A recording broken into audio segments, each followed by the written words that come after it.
Hey gang, Ryan here. Welcome on back to the Cade and another episode of Suckerpunch Sunday. Now that we've got normal service as restored as we've hoped to be over what has been a truly chaotic week, it is good to get back to our regular formatting. And if you're not familiar with this series, it's where we take a look at a classic fighting or fighting platform-based game from the 3rd, 4th, 5th, and 6th generation. And for this week, we're going to do something a little different. We're going to go back to 1991 and the Capcom arcade cabinet. We're going to play a game that I saw a lot back then in the arcades. And thanks to the luxury of emulators nowadays, I can play it on my Neo-Geo emulator. If you're not familiar with it, I'm playing with the emulator called WinKWAX, WinKWAKS. It's version 1.65. It's been out forever. Really stable, really easy to use. And because there are so many games that never really got ported over to arcades, it's nice to be able to go back and visit ones that later on, well past their shelf date, were able to get included. And this is one of them. It was released in 2018 on the Nintendo Switch, on the PS4, on the Xbox One, and on Windows as part of the Capcom Beat 'em Up bundle. It's one of 7 titles that came out at the time. But again, I'm playing this on my Neo-Geo emulator, so I figure, what the hey, let's have some fun with it. Now, this is straightforward a fighting game as you could want. And as you can see, you can choose from either King Arthur, Sir Lancelot, or Sir Percival. I'm just going to go ahead and I will be Arthur, King of the Britons. If you know that joke, you'd know it. And this is a game that I have spent some time just going around having fun with. And it's not a complicated game to play. It is your classic 2D side-scrolling hack-and-slash game. I mean, think a 2D version in some ways of what you see nowadays in things like Elden Ring and Dark Souls. Not to say it's on par with that, mind you, but obviously, your goal in this game is to defeat your enemies and establish the Kingdom of Camelot. And your A button is your primary attack button. Or in this case, on my Xbox controller, that would be your X button. And then Y is your jump. And that's really all there is to it. There's not a whole lot of problems figuring out how this game works. And then as you see, you pick up various goodies along the way, and the key thing you need to bear in mind is that timer, where you see it's counting down right in the middle. It'll show up every once in a while letting me know I've got like 5 minutes to get through this level. The levels aren't long.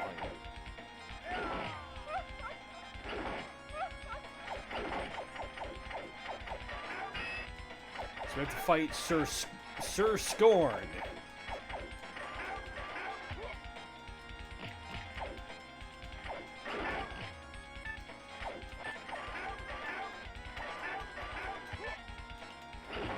I've been flung over.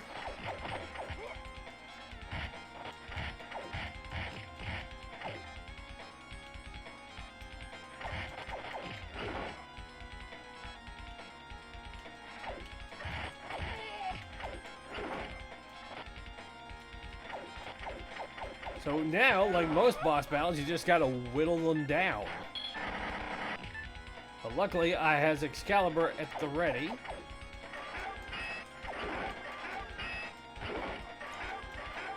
Unfortunately, there's no real indication in this game if a strange woman lying in a pond distributing swords is how you got it.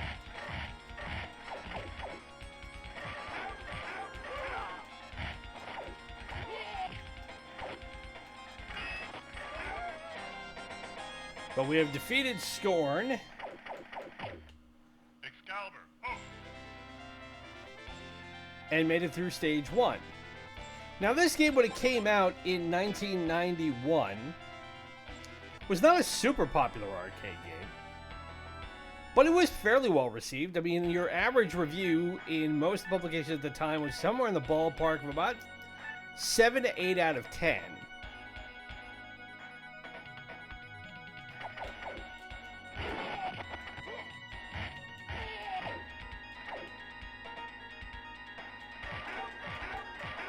Now, there is a version of this game that came out on the Super Nintendo as well.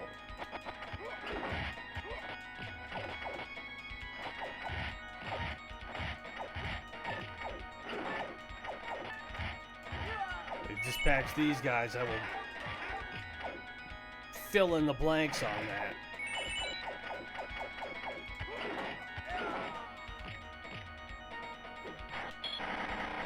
It was ported onto the Super NES in 1994. But honestly, if I have to choose between the two, I will go with this one because, again, being able to play it on the Neo-Geo emulator, the graphic fidelity is better, the graphic quality is better because you're playing with 24 bits as opposed to 16. But if you choose to play the Super Nintendo version, I have on good authority that it's not bad. It's no different than this version. It's just that graphically it won't be quite as pretty.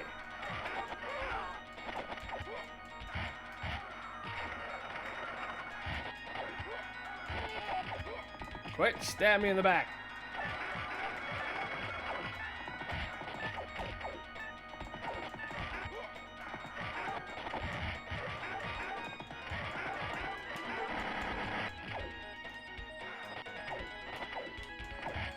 So now I can take the horse.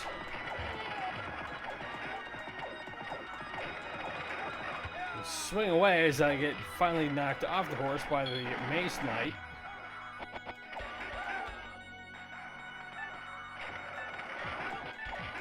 I have to take him back off the horse.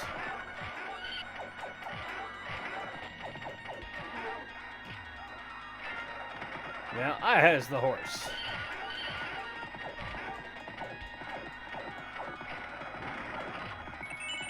And I think that ball that I just beat up took out everybody, and now I've leveled up and I got me a full set of plate mail. I will take that quite handily.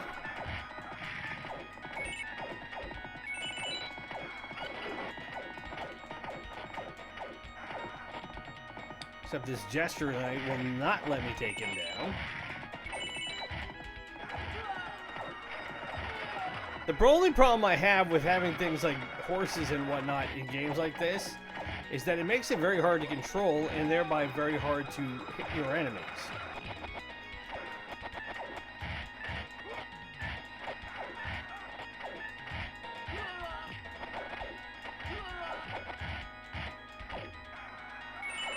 In some ways, I prefer being off the horse rather than being on it.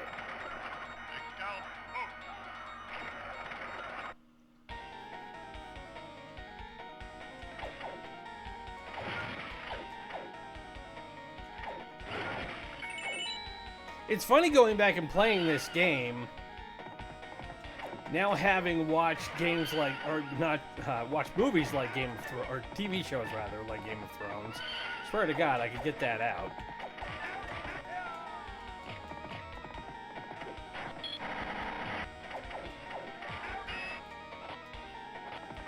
Now I'm on the horse. Which has me think about those Old Spice commercials. I'm on a horse. Alright, Sir Bradford.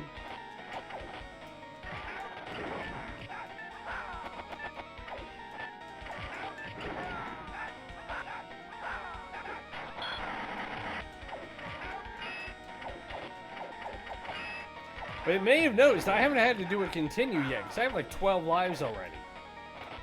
How I managed to put that many together, I have no idea.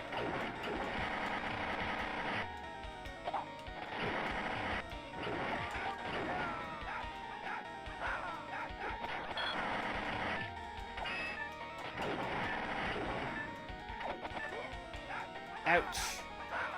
As he skewered me. And did it again. And we put Bradford down. But like I said, it's funny going back and playing games like this, having gotten through all 8 seasons of Game of Thrones not too long ago. And actually I started rewatching that show again in the last couple of weeks when I had downtime. Because I didn't realize it's now over a decade old. Which is both a sign that I'm getting old and that it how fast our interests go by. And I know by admitting that I've now watched all 8 seasons of Game of Thrones, I'm going to open myself to getting no end of stink from people who were absolutely ticked off to no end about how the show ended. I'm not here for that. If you want to just flood my comment pages with your disdain for how a TV show that is now a decade old ended, take it somewhere else. I'm not interested, and nor do I care. Am I happy with how everything went in that show? No. Am I not surprised that it ended up that way? No.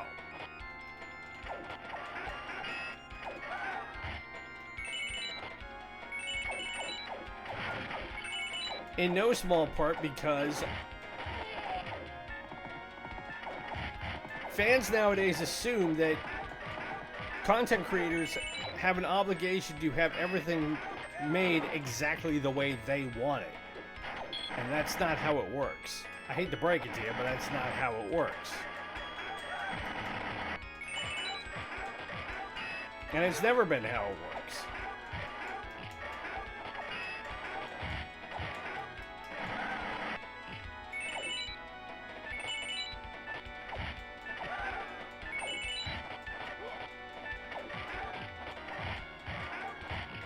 And while I have my grievances, like most people, about how Game of Thrones ended,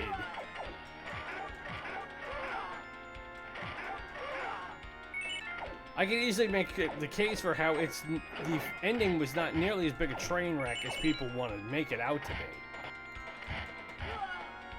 And that there were actually some really good moments in the final season of the show.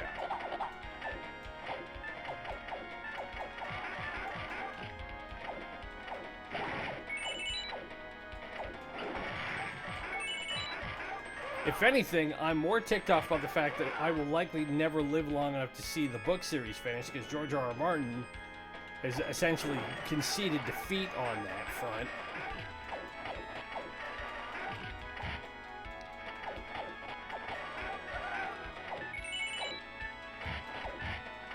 Which ticks me off, because like most people, I started out reading the books, and that's what got me into the whole story in the first place.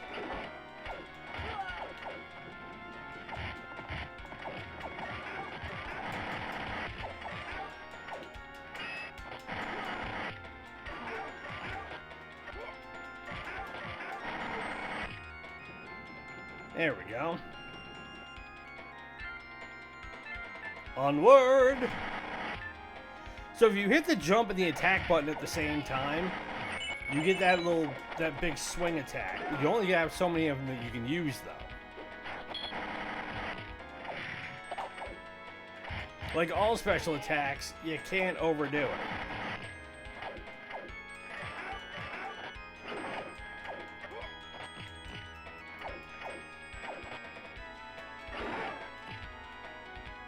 But I do like the character art in this game. I like the way the armor is designed. I like how the characters look. I like how it's easy to follow. Granted, it's a 2D side-scrolling linear game, so that's kind of how that's expected.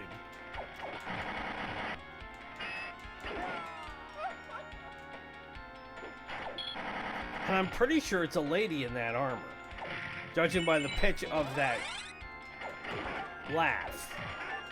And now we have a golden Excalibur, and now we're really going to town here.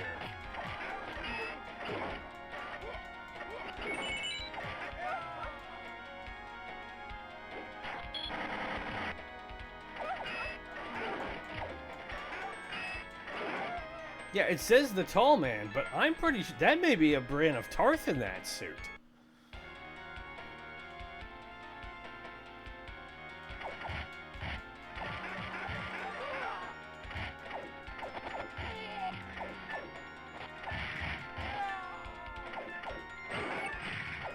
I should have waited and got that sphere, and as there were more baddies out here.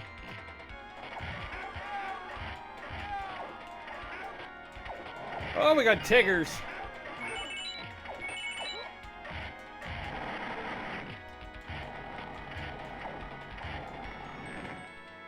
Mad Tiggers at that. And up the stairs we go.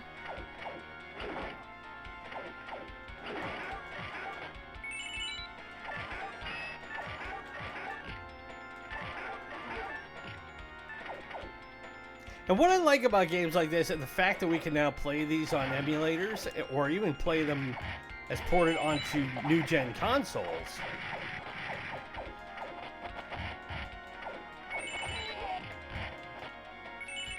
Is that by not changing the fundamental design of them so much, this is a game that you could qualify as a one-day playthrough, among other things.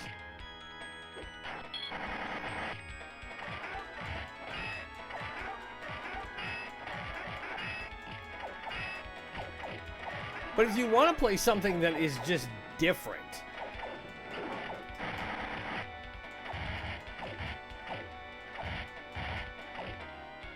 because there were so many arcade games that were never really truly ported over to home consoles, there's so much stuff that we missed out on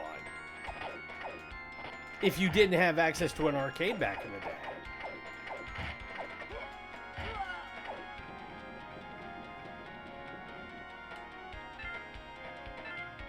Now, you could argue that that was the fault of gaming companies. You could argue that's the fault of the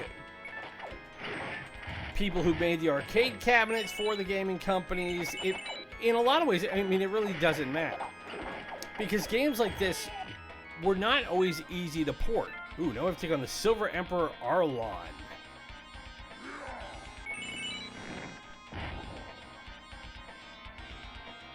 My God, he looks like the mountain.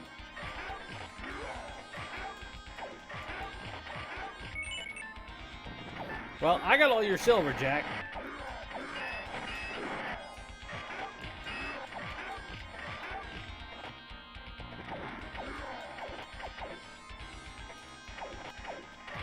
So he's got that mace. He's got a pair of silver brass knuckles, it looks like. Or like daggers on, or so it was like a cestus for the rest of us.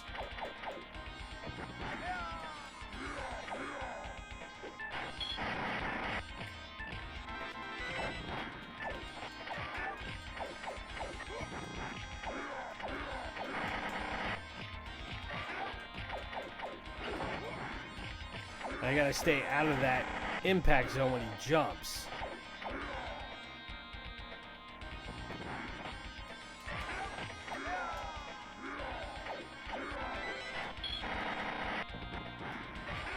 So you may notice up in the left-hand corner, my number of lives are going up.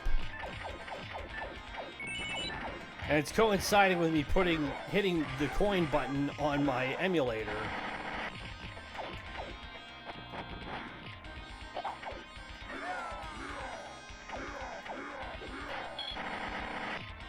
That's extending my amount of lives I have in this game without worrying about continues.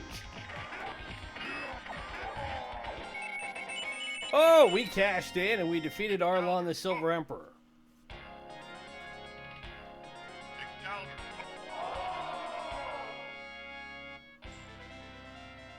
That's stage 3 clear. Did we just beat the game? We're at level 6. No, we're not even close to that yet. So now we're at stage 4, which is the Knights Festival. So we have to take down other Knegets.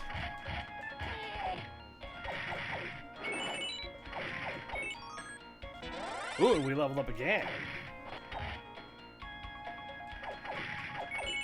Now, considering I'm playing as King Arthur, it doesn't make much sense that I have to compete at what is essentially my own tournament.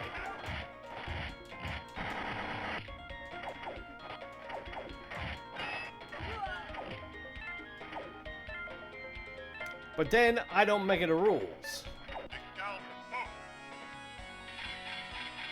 And we got our banner, which means we can call in our bannermen, and they're immediately plunked down by a gazillion arrows.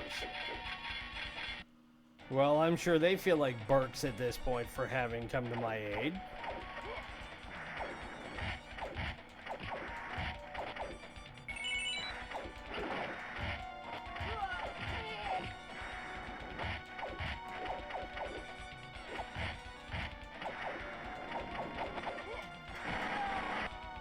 There, put them down. And we level up again, and oh my, we have ourselves a mighty pig sticker. Now we have to fight the Phantom, who does not like to hold still.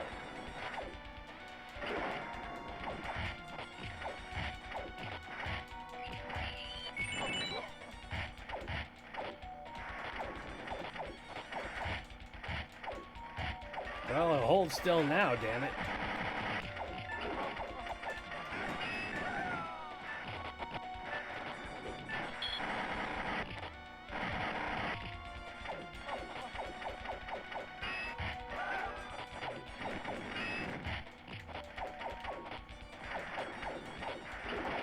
So now I gotta figure out which one's the right one and hit him.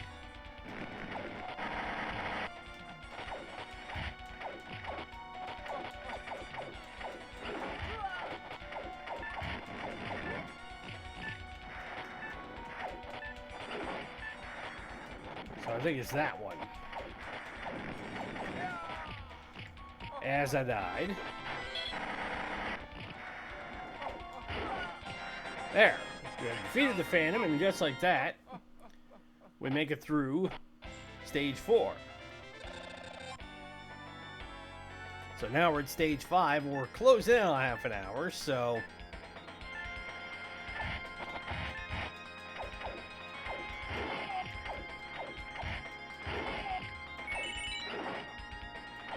I have had people to ask me to do side-by-side comparisons of games that appear on different ports, or they're ported to different consoles. And what I might do at some point down the road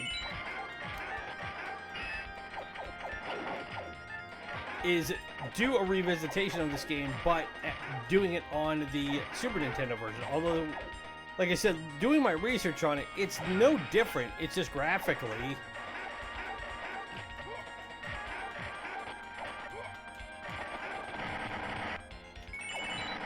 it's gonna look different. And my guess is that the number of continues and whatnot that you have available to you are going to be different, because that's usually the first thing they took out when they ported these sorts of games onto home consoles, which in some ways took out the fun of it.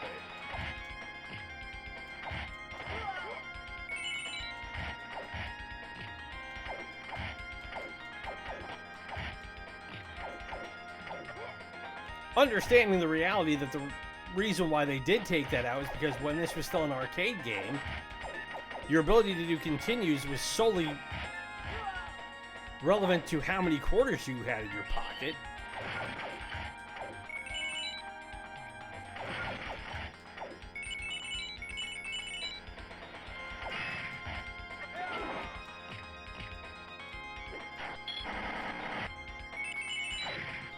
But now that it's been nearly 35 years, I don't think it matters all that much in the grand scheme of things.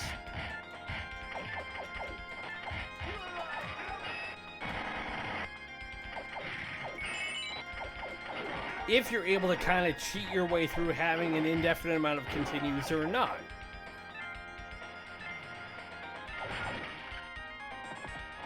I mean, it doesn't detract from the enjoyment of the game, to be honest.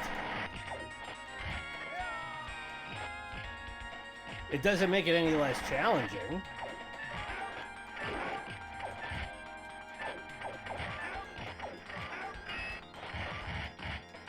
There we go. Now I got him in a corner.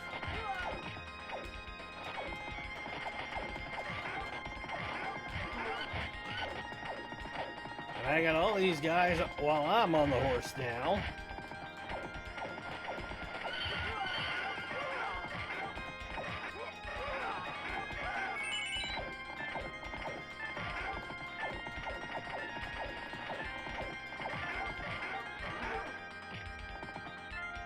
Put the Buster Knight down.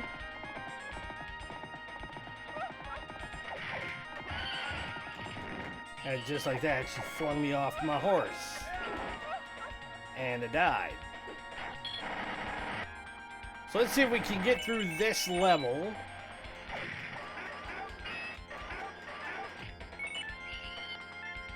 Because my armor has gotten significantly more regal now.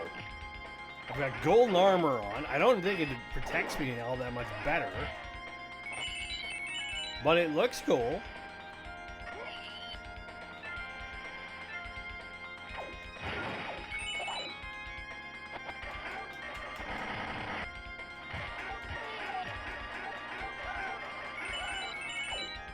Put the bird knights down. The hammer. Yeah, that's a hammer, all right.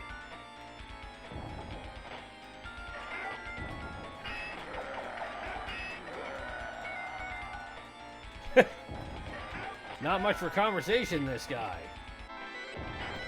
He sits there and basically just blah.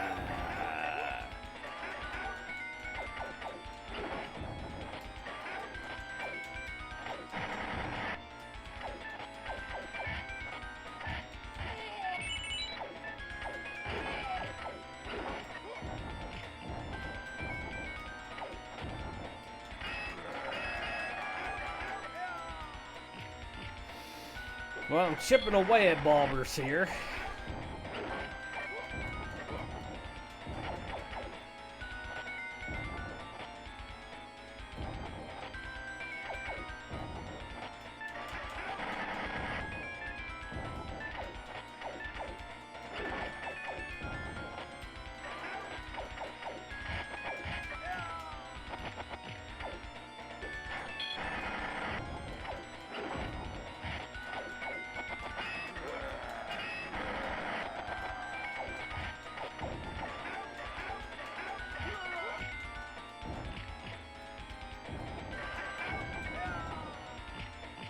His armor is so thick it's like I'm barely scratching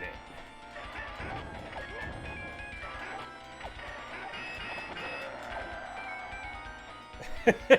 I love how he just picks me up and blah.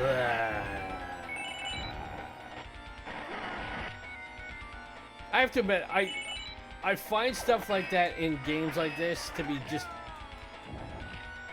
way more amusing than it should be.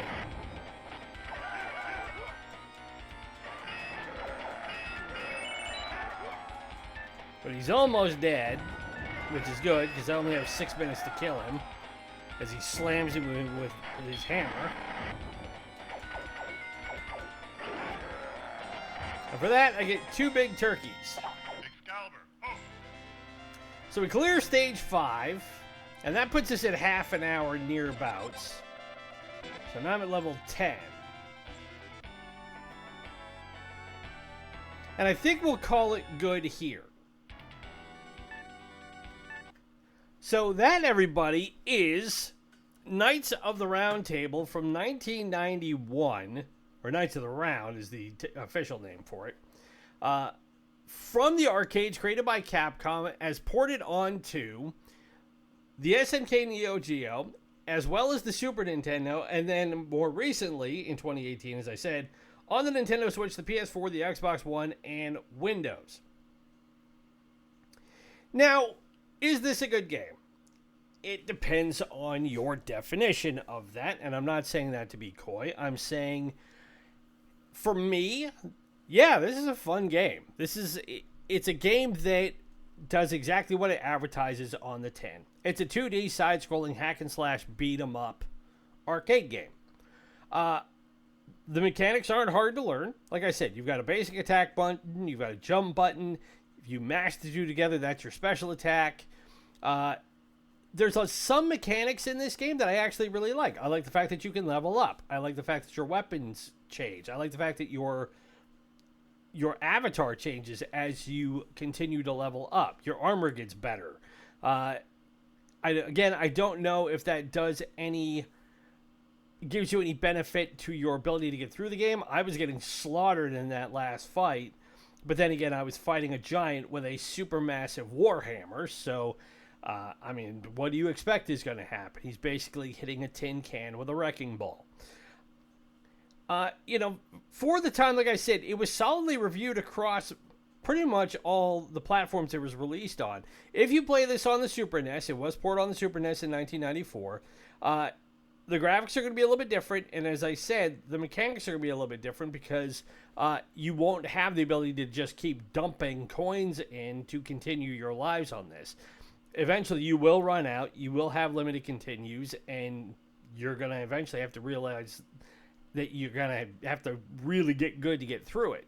Whereas playing it on this Neo-Geo emulator, WinKWax, you're not limited by that. So it's really down to how many times I want to hit the select button on my controller and pop new quarters in to keep the streak going so I don't have to start all over again. Now, you can argue that that's cheating. Well, that's your prerogative. But bear in mind, this is exactly what you had to do back in the day 30 years ago when you were playing this in an arcade and you ran out of lives. Your continues were your ability to pop more quarters in. So if you had enough of them, you could keep going until you finish this game. You're probably going to be out of pocket quite a bit to do so, depending on what the arcade keeper at the time was charging for these games in order to get a replay on it. But that was the trade-off. So, again, you get 3 characters to choose from. You can play as Arthur, you can play as Sir Lancelot, you can play as Sir Percival. The only real difference between them is that Arthur obviously has Excalibur, whereas Sir Lancelot has a saber, which is a smaller, like a fencing sword, and his special attack's a jump kick. And Sir Percival, who's the son of a blacksmith, has a battle axe, so obviously his special attack is going to be different too. Is this a game they could make today? Yeah, they could. And I don't see why they wouldn't do it. Again, it's a matter of financially, would it be a viable alternative for what's out there right now, given what's in the market at the moment. 2D side-scrolling games are, I hate to put it this way, but in 2024, they've gotten rather niche. And you can look at the results of, and the feedback for the reinvention of Prince of Persia last year, which was kind of a 2.5D side-scroller, and how the people who were looking for a reinvention of it and played it, I didn't hear bad things about it. But on the whole, people were like, seriously? Compared to Sands of Time and that whole series, why would we go back and play this version of it when we can find ways to play that version of it? I'm not saying one's right or one's wrong, but you could say that series really hit its peak at that apex on the PS2 with the Sands of Time and subsequent sequels from there. But I think this would be more for somebody of, and I hate to say elderly age, but people who were young enough back in the 90s to remember that these were like the bread and butter games that you played in the arcade. When people were lined up to play Street Fighter 2 or Mortal Kombat or any of the, like, Terminator 2 or Virtua On or the other really big arcade cabinets at the time, you had to find something else to amuse yourself while you were in the arcade. So you would go and find a game like this and spend however long it took until your turn came up at the Street Fighter 2 cabinet or the X-Men cabinet or the Simpsons cabinet. And in that respect, you found quite a few hidden gems if you knew where to look. And for me, this is a game that was kind of a hidden gem. It was one that I don't know how much money Capcom spent on it. I don't imagine they spent a ton, but it was well received enough that when Complex Magazine did their ranking in 2018 of the best Super Nintendo games of all time, this came in 89th. And the reviews had it being a solid beat-em-up with cool mythological characters. So, if this is a game that you think you'd be up for, again, you can find it on most next-gen consoles in the Capcom Beat 'em Up bundle. And again, it's for the Switch, the PS4, the Xbox One, and Windows. So I don't know if that includes Steam. I would have to check on that. I would suspect it would. But if not, you can find it on those platforms as well. Or you can easily port it from online and play it on your Super NES emulator or on your Neo-Geo emulator. Your results may vary. But that is Suckerpunch Sunday for this weekend. It's been great to be back in the saddle again and getting normal content back out. We will have a one-day playthrough tomorrow, and we will have WTF Wednesday finally this week. Again, apologies for the whole kerfuffle we had last week. Stuff out of my control with my day job. Not worth going back into. I kind of explained it all yesterday for Sports Saturday. Hope you tune in for that as well. But that is the problem with having a day job, that sometimes circumstances dictate that you got to pull extra shifts and do extra time. So that's what we had to do this week. So, but as I also said yesterday, we are in the process of getting everything hammered out to start recording our next playthrough, which we're looking to do in the first week of August. And then we will start posting those probably by, I would hope, that no later than the middle of the month. Those will, again, start posting on Mondays and Wednesdays. Only spoiler I'm going to give you on this for the next playthrough is it's a franchise that is very well known around the world, but as far as I can tell, was never ported officially ported onto the U.S. console market. It was ported elsewhere, but if you got a copy of it, you had to go through fairly clandestine means back in the day to do so. But it is one of my favorite franchises in all of video games. And to that point, I have been replaying one of the titles in it for the past couple of days to kind of get myself reacclimated with it. And God, I'm having a ball with it. It is so fun. And it's right in the wheelhouse of an absolute video game dork like me because of the subject matter. And Again, I don't want to spoil it, but once we get into it, you'll understand why it's one of my favorites. So, as always, be sure to follow us on social media through Instagram and Threads at Ronan's RetroCade to help spread the word about us as we continue to build the channel, make it bigger and better for everybody. I've done enough talking here for one weekend. My name is Ronan. It's been great to spend this Suckerpunch Sunday with you. Be safe, be well, happy gaming, and we will talk to you tomorrow for another one-day playthrough. Bye.